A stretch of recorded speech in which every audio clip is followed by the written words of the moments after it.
This is the third and final class on these goddamn cycle cards. Thank God!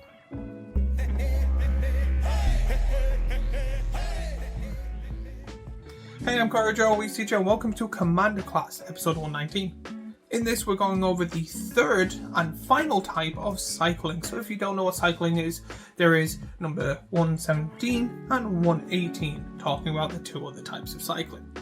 But before I go any further, a word from our sponsor, which is me and my small little Etsy shop where I make t-shirts and hoodies in different colours and sizes for people to enjoy. So if you like me and what I do, please go and help support the channel by buying yourself something nice, and secondly, liking, commenting, subscribing, but mainly watching my content, because that's the main thing I really need right now. And if you've watched any of my content and thank you for the support so far.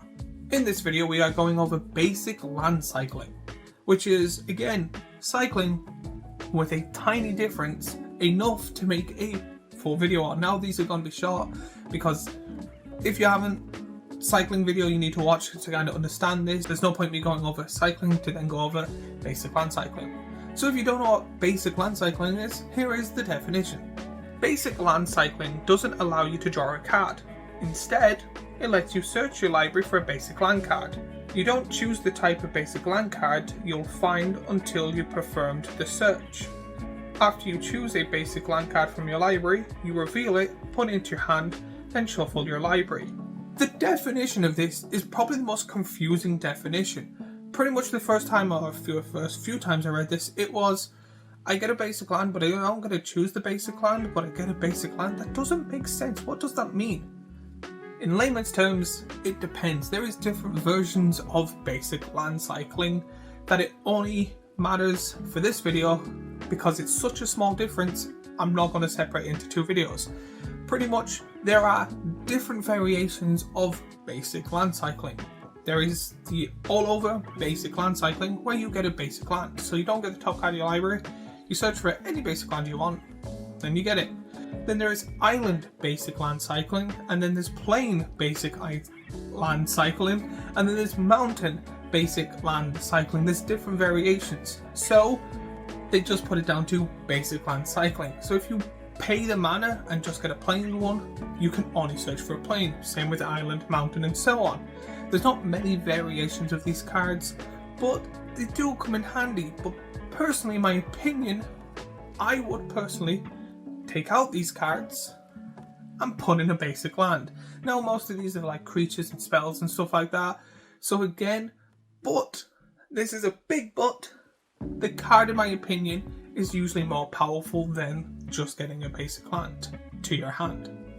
There's not many in the rare category or mythic category where I usually go from, but I will show them here on screen. You get cards just like Eternal Dragon, Lunar Hatchling, Monstrosity of the Lake, Rune Grinder, and Timeless Dragon. Personally, I would always rather just play the card themselves when it comes to these and find different ways to get basic lands, like your cultivates and stuff like that.